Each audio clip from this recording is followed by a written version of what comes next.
नमस्कार, जोहार। आज ये विश्व जन रंग के अवसर पर नटराज कला केंद्र चोगा के द्वारा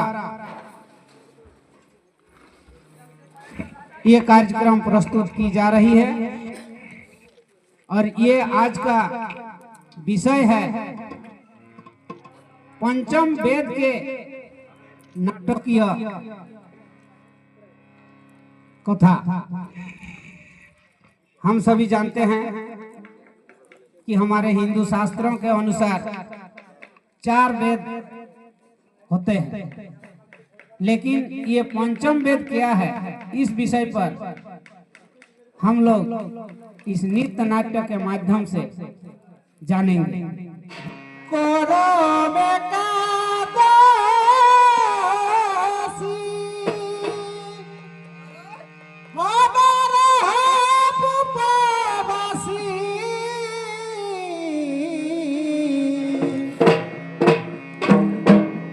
सोगी के सोगे रिझे रंगे गो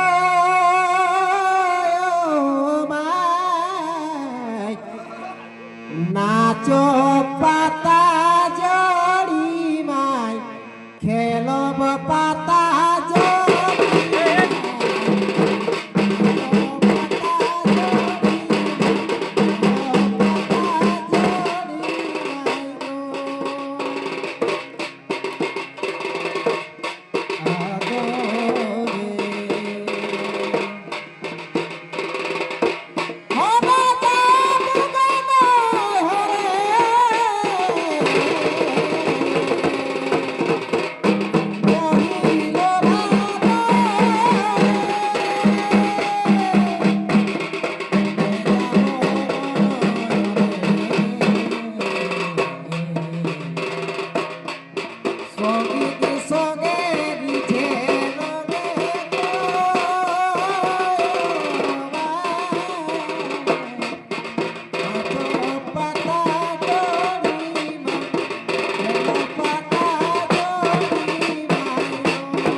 अच्छा এই আগের রং শেষ হয়ে গেছে, এখন যা শিখেছি তা অনুশীলন করি। নতুন পরীক্ষা, এতে সামান্য তো ভুল করা উচিত নয়। এদিকে ভরত মুনির কাছে ছুটে আসছেন একটি ঋষি মুনির দল, তারা তাদের প্রশ্ন জিজ্ঞাসা করার জন্য।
চরণে ঋষিগণ। তথাস্তু ঋষিগণ, সর্বদাই সুখে থাকো। বলুন বলুন কি উদ্দেশ্যে এসেছেন?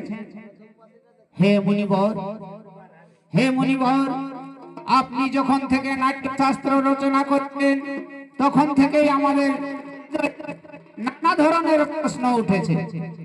আমরা তার জন্য আপনার কাছে এসেছি, আপনার কাছে এসেছি। হে ঋষিগণ, জিজ্ঞাসা করুন, কোন দ্বিধা করবেন না। গুরুদেব, এই যে নাট্যশাস্ত্রের উদ্ভব কিভাবে হয়েছিল এবং এর উদ্দেশ্য কি? হ্যাঁ, আপনারা খুব ভালো প্রশ্ন করেছেন। এই যে তখন থেকেই আমাদের এই প্রশ্নটি শুধু নাটক নয়, জীবন মর্ম বুঝার একটি মাধ্যম। ত্রেতা যুগে যখন মানুষ লালসা, লোভ দ্বারা প্রভাবিত হয়ে অধর্ম ও দ্বন্দ্বের দিকে অগ্রসর হতে থাকে, তখন ইন্দ্র ব্রহ্মার কাছে প্রার্থনা করে যে এমন কিছু মাধ্যম আছে, সেই মাধ্যমে যাতে দেখা আর শ্রবণ একসাথে হতে পারে, যাতে মানুষ ধর্ম আর মুক্তির পথে ফিরে যেতে পারে। হ্যাঁ গুরুদেব, কিন্তু এই বেদ জ্ঞানের ভান্ডার, তাদের মধ্যে লুকিয়ে আছে জগতের রহস্য। বেদ এই উদ্দেশ্য পূরণের জন্য যথেষ্ট ছিল, তাহলে এই নতুন বেদ কেন? হ্যাঁ, শুনো, যাতে সকল মানুষের কাছে তা সহজ লভ্য হয়, যাতে সাধারণ মানুষকে নাটকের মাধ্যমে শিক্ষার পথে, ধর্মের পথে নিয়ে যাওয়া যায়। এই শুভ উদ্দেশ্য নিয়ে ব্রহ্মাজি 4টি বেদের উপাদান একত্রিত করে নাট্যবেদ রচনা করেছিল। আচ্ছা মুনিবর, এই যে আপনি বললেন 4টি বেদ, এই 4টি বেদের উপাদান কি কি বলুন? হ্যাঁ, এই যে নাটকে আপনারা পাঠ শুনছেন, ব্রহ্মাজি তার ঋগ্বেদ থেকে নিয়েছেন, আর এই সুন্দর জ্ঞানের ভিত্তি সামবেদ থেকে নিয়েছেন। আর আপনারা যে এই অভিনয় দেখছেন, এইটা যজুর্বেদ থেকে নেওয়া হয়েছে। এবং এই নাচে গানের মাধ্যমে যে রস দেখা যাচ্ছে, সেটা হচ্ছে অথর্ববেদ থেকে। তিনি 4টি বেদের অংশ নিয়ে নাট্যশাস্ত্র তৈরি করেছেন। আচ্ছা গুরুদেব, তাহলে নাটক কি শুধু দেবতাদের জন্য করা হয়? না না না না না না, একই প্রশ্ন রাক্ষসদের দ্বারা ব্রহ্মাজির সামনে করা হয়েছিল। তখন ব্রহ্মাজি উত্তর দিয়েছিলেন যে নাট্যশাস্ত্র সবার জন্য, এতে দেবতা, অসুর এবং মানুষের সমস্ত শুভ অশুভ কাজ দেখানো হয়েছে। নাটক দুঃখ, ক্লান্তি এবং শখের মানুষদের উপশম দেওয়ার কথা। এতে সমস্ত আবেগ, শাস্ত্র, কাজকর্ম রয়েছে। এমন কোনো জ্ঞান নেই, এমন কোনো কাজ নেই যেটা নাটকের মাধ্যমে নাট্যশাস্ত্রে আপনারা পাবেন না। আচ্ছা, আশ্চর্যজনক, আশ্চর্যজনক। সমস্ত সৃষ্টির অন্তর্ভুক্ত জাগতিক এবং অতি প্রাকৃত, অত্যন্ত ধার্মিক সমস্ত প্রাণীর অনুভূতির প্রতিনিধি শিল্প। হ্যাঁ, আমরা শিল্পী, নীতি নির্ধারক নয়। শিল্পকর্ম, নাচ গান করাই আমাদের ধর্ম। আমাদের বিষয় নিয়ে পরীক্ষা নিরীক্ষা করার উপায় ও সুযোগ আমাদের দিতে হবে। নাটক শুধু শিল্প নয়, এতে সমাজের দর্পণ, এটি মানবতাকে সত্যের পথে নিয়ে যাওয়ার মাধ্যম। থিয়েটার, নাটক জাত পাত ধর্ম ভৌগোলিক সীমানা অতিক্রমণ করে সমগ্র মানবতার কথা বলে। আজ থিয়েটার সমাজের প্রতিকূল অবস্থা দূর করে সমাজে সাম্যের অনুভূতি আনে। এই অনুভূতি নিঃসন্দেহ পৃথিবীকে স্বর্গে পরিণত করতে পারে। নিঃসন্দেহ গুরুদেব, নিঃসন্দেহ, নিঃসন্দেহ।